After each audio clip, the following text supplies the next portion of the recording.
أعوذ بالله من أعوذ بالله من الشيطان الرجيم بسم الله الرحمن الرحيم رب اشرح لي صدري ويسر لي أمري واحلل عقدة من لساني يفقهوا قولي ربي يسر ولا تعسر وتمم بالخير اللهم لا سهل إلا ما جعلته سهلا وأنت تجعل الحزن إذا شئت سهلا ربي زدنا علما آمين يا رب العالمين. الحمد لله رب العالمين والصلاة والسلام على أشرف الأنبياء والمرسلين نبینا محمد وعلی آلہ وصحبہ اجمعین اما بعد. اللہ تعالیٰ کی تعریفوں اور شکر کے بعد الحمدللہ آج ہم اپنے تیسرے دن میں داخل ہو گئے اس کورس کے، اور ایک خوبصورت دعا کے ساتھ آغاز کر رہے ہیں جو آپ صلی اللہ علیہ وسلم کیا کرتے تھے: اللہم انفعنی بما علمتنی وعلمنی ما ینفعنی وزدنی علما آمین. اللہم انفعنی بما علمتنی، یعنی اے اللہ مجھے اس علم سے نفع دے جو تو نے مجھے سکھایا، یعنی جو علم میں سیکھوں مجھے اس سے نفع ملے. وعلمنی ما ینفعنی، اور مجھے وہ علم سکھا دے جو مجھے فائدہ دے، یعنی علم بھی میں وہی سیکھوں جس سے مجھے فائدہ ہو. وزدنی علما، اور میرے علم میں اضافہ فرما. کل بھی ہم نے بات کی تھی کہ دیکھیں علم وہی فائدہ مند ہوتا ہے جس پہ انسان عمل بھی کر سکے، اور علم تو بہت طرح کے ہیں دنیا میں، لیکن وہ علم جو ہمیں فائدہ دے یقیناً دین کا علم ہے. اللہ تعالیٰ ہاں جب ہم کھڑے ہوں گے تو ہمیں اپنے دین کے بارے میں ہی پوچھا جائے گا، اپنی زندگی ہم نے کیسے گزاری، اس دین کے ساتھ اس دین پہ عمل کرتے ہوئے گزاری کہ نہیں جو اس نے پسند کیا. یہ دین اسلام اللہ تعالیٰ کے ہاں پسندیدہ دین ہے، اور صرف یہی دین قبول ہے، اور اس دین کا علم حاصل کرنا، اپنی زندگی اس کے مطابق گزاریں، یقیناً یہ نفع بخش علم ہے، اور نفع بخش تب بنے گا جب اس پہ عمل کریں گے ہم انشاءاللہ. تو یہ بہت خوبصورت دعا، علم میں اضافے کے ساتھ ساتھ نفع بخش علم کی اور اس علم سے نفع لینے کی، یہ دونوں چیزیں اس دعا میں شامل ہیں. تو اس کے ساتھ آغاز کر رہے ہیں الحمدللہ. وما ارسلناک الا رحمۃ للعالمین. قال اللہ سبحانہ وتعالی فی سورة الانبیاء وما ارسلناک الا رحمۃ للعالمین قل انما یوحى الی انما الہکم الہ واحد فہل انتم مسلمون. سورۃ الانبیاء کی آیت نمبر 107 اور 108. اس میں آپ صلی اللہ علیہ وسلم کی یعنی بتایا گیا ہے کہ آپ کو کس طرح بھیجا، رحمت بنا کے بھیجا. جس ہستی بارے میں ہم ان دنوں میں سیکھ رہے ہیں اور ہم نے کوشش کی کہ ان کے بارے میں تھوڑا جانیں، وہ ہستی ایسی ہے جو تمام جہانوں کے لیے رحمت ہے. اور آیت کی تفسیر میں دیکھیں دو طرح کے اقوال آئے ہیں کہ ہم نے آپ صلی اللہ علیہ وسلم کو تمام جہانوں پر رحم کرتے ہوئے، یعنی آپ کی جو بعثت ہے، آپ کا جو بھیجنا ہے اللہ تعالیٰ کی طرف سے، یہ تمام جہانوں پر رحم کرتے ہوئے اللہ تعالیٰ نے یہ کام کیا. چنانچہ آپ صلی اللہ علیہ وسلم پر جو ایمان لائے یہ انہی کے لیے باعث رحمت ہے. یقیناً جس نے آپ کو مانا ہی نہیں اس کے لیے باعث رحمت نہ ہوا. آپ صلی اللہ علیہ وسلم تو آئے تھے سب کے لیے رحمت بن کے، لیکن جس نے مان لیا آپ کو گویا وہ اس رحمت میں آ گیا. اور اسی لیے اس کے بعد کی جو آیات ہیں اس میں توحید کا بھی ذکر ہے کہ انما الہکم الہ واحد، بے شک تمہارا معبود ایک ہی معبود ہے. فہل انتم مسلمون، بس کیا تم ہو ایمان اسلام لانے والے، سر تسلیم خم کرنے والے، ماننے والے. تو یہ پیغام جو لے کے وہ آئے، یہ پیغام ہی اصل میں رحمت تھی. اور کفار بھی پچھلی اقوام کی طرح اس کے عذاب سے یعنی عذابوں سے محفوظ رہے. آپ صلی اللہ علیہ وسلم دیکھیں پچھلی قوموں پہ جب بھی انبیاء آئے اور انہوں نے انبیاء کا انکار کیا تو ان پہ عذاب آ گئے اور وہ قومیں پوری کی پوری صفحہ ہستی سے مٹ گئیں. لیکن مکہ کے لوگ آپ صلی اللہ علیہ وسلم کا انکار کرنے کے باوجود وہ ان پہ اس طرح کا کوئی عذاب نہیں آیا. تو یہ آپ صلی اللہ علیہ وسلم کی ذات مبارک سراپا رحمت ہونے کی دلیل ہے کہ ان کی وجہ سے وہ جو کفار مکہ تھے وہ پچھلی اقوام کی طرح عذابوں سے محفوظ رہے۔ اور اسی طرح اللہ تعالیٰ نے فرمایا کہ بالمؤمنین رؤوف الرحیم، آپ صلی اللہ علیہ وآلہ وسلم کفار پر بھی رحم کرنے والے ہیں، اور یعنی مومنوں کے ساتھ تو وہ رؤوف الرحیم ہیں اور کفار کے ساتھ بھی رحم کرنے والے ہیں۔ اسی لیے اللہ تعالیٰ نے فرمایا کہ لعلک باخع نفسک الا یکونوا مؤمنین، کیا آپ اپنی جان کو گھلا لیں گے اس وجہ سے کہ وہ ایمان نہیں لاتے، یعنی اتنا آپ کو دکھ تھا اور غم تھا کفار کا بھی، آپ کی یہ رحمت، آپ کی محبت کفار کے لیے بھی تھی کہ وہ ایمان کیوں نہیں لاتے، اور اسی محبت اور اسی غم میں آپ ہر وقت گھلتے رہتے تھے، پریشان رہتے تھے، حتیٰ کہ اللہ تعالیٰ نے سورہ شعراء میں یہ آیت نازل فرما دی کہ کیا آپ اپنی جان کو گھلا دیں گے، ختم کر دیں گے، تو آپ کے دیکھیں دل میں محبت کتنی ہے، چاہے وہ مومن ہے، مومنوں کے لیے تو یقیناً وہ آ گیا سورہ توبہ میں کہ بالمؤمنین رؤوف الرحیم، رائٹ، کہ مومنوں کے لیے تو وہ بہت شفیق رحم کرنے والے ہیں، رحمت والے ہیں، لیکن کفار پر بھی آپ کی رحمت اس طرح تھی کہ آپ ہر وقت غمزدہ اس بات کہتے تھے کہ یہ ایمان کیوں نہیں لاتے۔ تو ہمیں اس سے یہی سیکھنا ہے کہ ہمیں اپنا دل سب کے لیے نرم رکھنا ہے۔ دیکھیں ہر چیز جو ہے وہ اللہ تعالیٰ کی مخلوق ہے، دنیا میں ہر چیز اللہ کی مخلوق ہے، اور انسانوں میں تو یقیناً کسی بھی مذہب سے ان کا تعلق ہے، وہ سب انسان اللہ تعالیٰ کی مخلوق ہیں۔ اسی چیز کو لیتے ہوئے ہمیں سب سے محبت اور ہمدردی اور ان کی بہتری کا جذبہ جو ہے وہ ہمارے اندر ہونا چاہیے، یہی سوچ کر کہ یہ اللہ تعالیٰ کی مخلوق ہے۔ اسی وجہ سے جو ایک مومن ہے اس کی نظر بہت وسیع ہو جاتی ہے، اس کی نظر میں چھوٹی چھوٹی چیزوں کی کوئی اہمیت نہیں ہوتی، چھوٹی چھوٹی چیزوں کی وجہ سے وہ ایک دوسرے سے بغض رکھیں، نفرت رکھیں، دشمنی رکھیں، نہیں، ایسا ہو ہی نہیں سکتا۔ ایک جو توحید کا ماننے والا ہے، جس کے دل میں یہ یقین ہے کہ اللہ تعالیٰ کی ذات جو ہے وہ خالق ہے اور ہر چیز اس کی مخلوق ہے، یقیناً اس کا دل اتنا بڑا ہوتا ہے کہ وہ ہر ایک کے لیے محبت اور ہمدردی اس میں رکھتا ہے، جیسے کہ یہ کچھ آیات میں نے آپ کے سامنے رکھی جس میں آپ صلی اللہ علیہ وآلہ وسلم کی محبت اور رحمت کا ذکر ہے، نہ صرف مومنوں کے لیے بلکہ کافروں کے لیے بھی، اور کیسی رحمت اور محبت تھی کہ وہ چاہتے تھے کہ وہ بھی ایمان کی طرف آ جائیں، صحیح راستے کی طرف آ جائیں، یہ محبت۔ اس کے علاوہ یقیناً جانوروں کے لیے اور ہر چیز کے لیے آپ صلی اللہ علیہ وسلم کی محبت جو ہے وہ ہمیں ملتی ہے۔ تو آج جو ہے وہ سبق نمبر 3 کے دہرائی بھی ہم کریں گے تھوڑی سی، سبق نمبر 4 کے 10 موضوعات اور سیرت سے متعلق آج کا نقطہ ہمارے سبق میں انشاءاللہ شامل ہے۔ سبق نمبر 3 کے جو کہ کل ہماری دوسرے دن کے کلاس میں تھا، ہم نے کل کیا پڑھا تھا؟ مکہ واپسی اور آپ صلی اللہ علیہ وآلہ وسلم کی پرورش۔ کہاں سے مکہ واپسی؟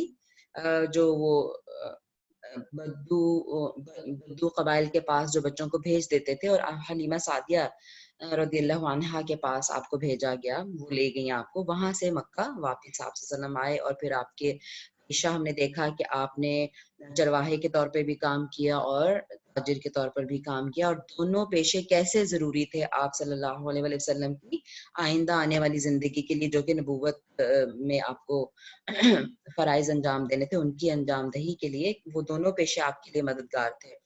اس کے علاوہ آپ صلی اللہ علیہ وآلہ وسلم کے اسفار کے بارے میں دیکھا کہ آپ نے تجارت کی غرض سے مختلف علاقوں کے سفر کیے۔ حرب الفجار کے بارے میں بات کی کہ جو جنگ ہوئی تھی قیس اور قبیلہ بنی قیس اور بنی کنانہ کے درمیان، اور آپ صلی اللہ علیہ وسلم نے اس میں بالکل معمولی سا حصہ لیا کیونکہ قریش کی طرف سے آپ کے چچا اس میں شامل ہوئے تھے، لیکن آپ کی جو طبیعت تھی وہ پسند نہیں کرتی تھی اس چیز کو۔ آپ صلی اللہ علیہ وسلم کی شادی اور اولاد کے بارے میں ہم نے دیکھا کہ آپ 25 سال کی عمر میں آپ کی شادی ہوئی حضرت خدیجہ رضی اللہ عنہا سے، اور آپ کی اولاد دیکھا ہم نے 2 بیٹے اور 4 بیٹیاں تھیں۔ حلف الفضول کے بارے میں بات ہوئی، اور اچھا اس کے بارے میں مجھے ایک کریکشن بھی کرنی ہے جو مجھے ایک میری بہت پیاری دوست نے کلاس کے بعد بتایا، تو وہ میں آپ لوگوں سے شیئر کرنا چاہوں گی۔ اس میں ایک حدیث ہم نے پڑھی تھی جس میں ذکر تھا، اور مجھے اس لفظ پہ تھوڑا ڈاؤٹ ہوا تھا کہ وہ اس میں شاید مسنگ ہے، ٹائپنگ ایرر ہے، تو وہ پھر مجھے بعد میں پتہ چلا کہ ٹائپنگ ایرر نہیں تھا، وہ لفظ میری نالج میں نہیں تھا، اور وہ مطلب وہ یعنی ہر طرح کے وہ 4 طرح کے جو پائے ہیں ان کے لیے بولا جاتا ہے وہ لفظ عربک میں. تو ایک تو وہ بات تھی، اور وہ اونٹوں کے لیے بھی یقیناً بولا جاتا ہے. تو اس لیے کیونکہ ترجمے میں اونٹ تھے اور میری نالج میں بھی یہی تھا کہ اونٹوں کی بات ہوئی ہے. جب آپ نے حلف الفضول میں حصہ لیا، یہ ایک ٹریٹی تھی جس میں پیس ٹریٹی آپ اس کو کہہ سکتے ہیں، جس میں یہ معاہدہ کیا گیا کہ جو بھی کمزور ہوگا اس کی مدد کی جائے گی. حلف یعنی یہ حلف لیا گیا، یہ وعدہ کیا گیا تو کچھ قریش کے قبائل کی طرف سے. تو وہ لفظ کے بارے میں مجھے کریکشن کرنی تھی کہ وہ لفظ ٹھیک لکھا ہوا تھا اس میں. اور دوسری بات یہ کہ میں نے ایڈ کر دیا تھا کہ 100 اونٹوں کا آپ صلی اللہ علیہ وسلم نے فرمایا ہے کہ اگر، یعنی بعد میں بھی آپ یاد کیا کرتے تھے اس واقعے کو، کہا کرتے تھے کہ اگر مجھے 100 سرخ اونٹ بھی دیے جائیں تو میں وہ پسند نہ کروں، یعنی وہ مجھے زیادہ اچھا لگے کہ میں اس معاہدے میں نے شرکت کی، وہ میرے لیے زیادہ پسندیدہ ہے 100 سرخ اونٹوں سے بھی. تو 100 کی تعداد جو ہے نا وہ اس کا ذکر نہیں تھا وہاں پہ، صرف سرخ اونٹوں کا ذکر ہے. ٹھیک ہے، یہ 2 کریکشنز کرنی تھی مجھے. اور حلف الفضول کا میں وجہ تسمیہ میں مس کر گئی تھی، وہ وہاں ذکر بھی تھا لیکن میں نے اس کو بیان نہیں کیا تھا. تو فضول جو ہے وہ کہہ لیں کہ فضل کی جمع ہے، فضل جس کو ہم اردو میں فضل کہتے ہیں، فضل. تو جو 3 اس میں لوگ شامل تھے، ان تینوں کے نام میں فضل آتا تھا، تو اس لیے وہ جمع کر کے فضول بن گیا. تو حلف الفضول جس میں یعنی فضل 3 جو فضل تھے انہوں نے شرکت کی تھی. ٹھیک ہے، اور ویسے بھی فضیلت کے حساب سے بھی یہ تھا. بہرحال یہ مجھے حلف الفضول کے بارے میں تھوڑی بات کرنی تھی، اور بہت امپورٹنٹ تھا یہ. اور اس میں آپ کی پیس لونگ نیچر جو تھی وہ سامنے آئی کہ آپ صلی اللہ علیہ وسلم کو محبت تھی کہ انصاف ہو اور مظلوموں کی مدد کی جائے اور ظلم کو روکا جائے. آپ کتنا اس کے لیے بے چین تھے، اور کتنی جہاں پہ بھی کوشش ہو آپ صلی اللہ علیہ وسلم وہاں پہ بڑھ چڑھ کے آپ نے حصہ لیا. اس کے بعد ہم نے دیکھا تھا کہ کعبہ کی تعمیر اور آپ صلی اللہ علیہ وسلم نے کیسے اس میں عادلانہ فیصلہ کیا، اور پھر اس کا کیا حکمت تھی کہ آپ صلی اللہ علیہ وسلم کے آئندہ آنے والے مشن کے بارے میں لوگوں میں آپ کی وہ ریپیوٹ بہت کلیئر ہو جائے اور لوگوں کی زبانی ہی وہ پتہ چل جائے، لوگ خود اس کا اعتراف کر لیں کہ آپ کیسے عادل اور حکیم ہیں. اس کے بعد ایک صادق و امین کے القابات آپ صلی اللہ علیہ وسلم کی، اور یہی القابات حضرت خدیجہ تک پہنچے جنہوں نے پھر آپ صلی اللہ علیہ وسلم کو نکاح کا پیغام بھجوایا تھا.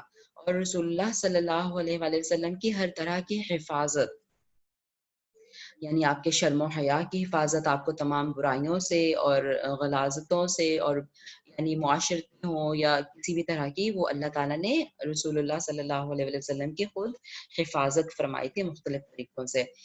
آپ صلی اللہ علیہ وسلم پھر 40 سال کی عمر کو پہنچتے ہیں. یہاں تک ہم نے ختم کیا تھا، اور یہاں تک زندگی جو ہے وہ آپ صلی اللہ علیہ وسلم کی نبوت سے پہلے کی زندگی ہے. یہ 40 سال آپ نے نبوت سے دعوے سے پہلے گزارے. اب آج ہم سبق نمبر 4 کو دیکھتے ہیں، اور میرا خیال ہے کہ ان کو الگ سے پڑھنے کی ضرورت نہیں ہے. انشاءاللہ جب ہم 1 بائی 1 جائیں گے تو خود ہی دیکھتے جائیں گے کہ ہم کون سے ٹاپکس کو کور کر رہے ہیں.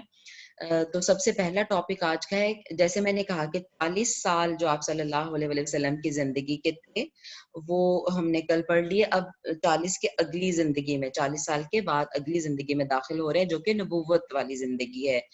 پہلا موضوع ہمارا یہی ہے کہ نبوت سے پہلے کچھ جو بشارات اور اشارات آپ صلی اللہ علیہ وسلم کو ہوتے تھے ان کے بارے میں بات کرتے ہیں. اللہ کے رسول صلی اللہ علیہ وسلم کو نبوت اور رسالت کے منصب پر فائز ہونے سے پہلے بھی، یعنی 40 سال کے دوران اللہ تعالیٰ کی طرف سے کئی ایک بشارتیں اور اشارات دیے گئے جن سے آپ کا تفکر اور تدبر مزید بڑھ جاتا.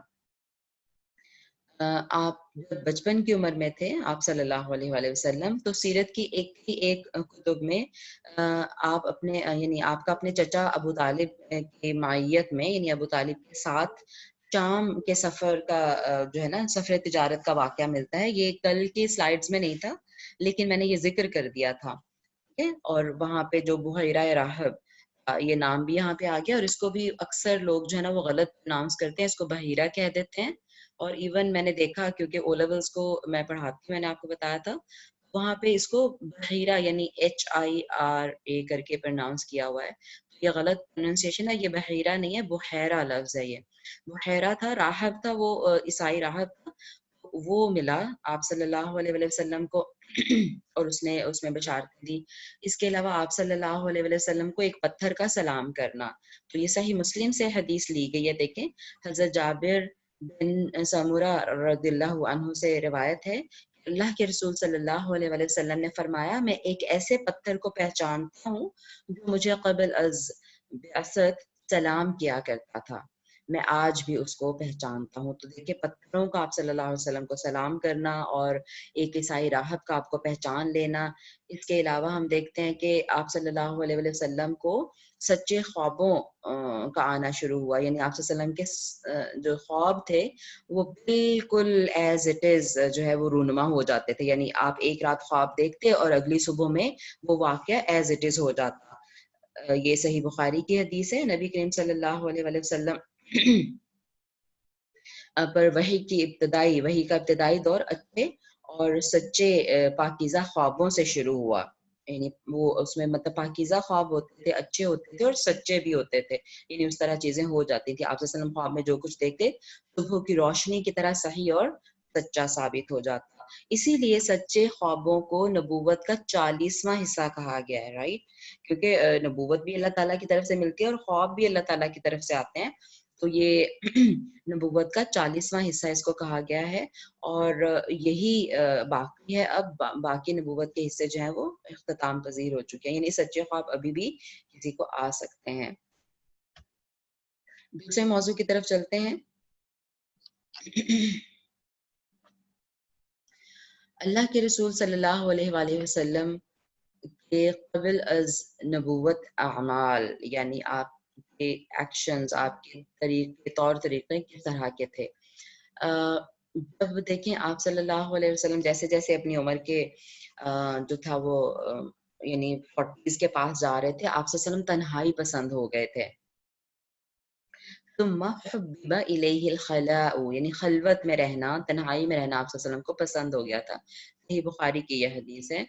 غار ہرا میں قیام، پھر جب آپ تنہائی پسند ہو گئے تو پھر وہ تنہائی میں آپ کہاں جاتے تھے؟ آپ غار ہرا میں قیام کرتے تھے۔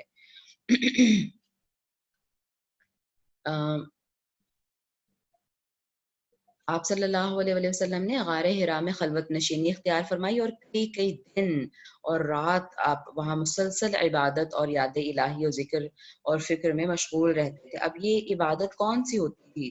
ظاہر ہے ابھی تو وہی نہیں آئی، ابھی اللہ تعالیٰ کی طرف سے تو کوئی شریعت نازل نہیں ہوئی، کوئی طریقہ نہیں بتایا گیا عبادت کا، تو وہ کیا عبادت ہوتی تھی آپ کی؟ اور یاد الہی کیا مطلب کس طرح کی یاد الہی تھی؟ اس میں یہی ہے کہ وہ جس کو آج کل ہم میڈیٹیشن کہتے ہیں، غور و فکر کرنا، رائٹ، اور اپنے معاشرے میں پھیلی ہوئی برائیوں کے بارے میں سوچنا اور یہ سوچنا کہ میں اس کے لیے کیا کر سکتا ہوں اور دعا کرنا۔ دیکھیں اللہ تعالیٰ کا کانسیپٹ تھا، وہ تھا اہل مکہ میں، ٹھیک ہے، شرک وہ کرتے تھے نا چونکہ، تو اللہ تعالیٰ کے بارے میں بھی ان کو عمارت تھا۔ آپ صلی اللہ علیہ وسلم کے پاس بھی وہ اللہ کا تصور تھا، لیکن اس کی صحیح پہچان اور اس کی عبادت کا صحیح طریقہ یہ مسنگ تھا، جو کہ پھر اللہ تعالیٰ نے نبوت کے بعد دیا۔ تو یقیناً آپ اللہ تعالیٰ سے دعا کرتے اور ذکر اور فکر میں مشغول رہتے۔ جب تک گھر آنے کو دل نہ چاہتا تو توشہ ہمراہ لے جاتے اور وہیں رہتے، یعنی مطلب کچھ کھانے پینے کا سامان ساتھ لے جاتے اور پھر وہیں رہتے کچھ دنوں تک، اور توشہ ختم ہونے پر ہی اہلیہ محترمہ خدیجہ رضی اللہ عنہا کے پاس تشریف لاتے اور پھر کچھ توشہ لے کر لے جاتے۔ یہی طریقہ جاری رہا یہاں تک کہ آپ صلی اللہ علیہ وسلم کے پاس حق آن پہنچا، اور آپ صلی اللہ علیہ وسلم غار ہرا ہی میں تھے اس وقت جب آپ صلی اللہ علیہ وسلم پہ پہلی وحی آئی۔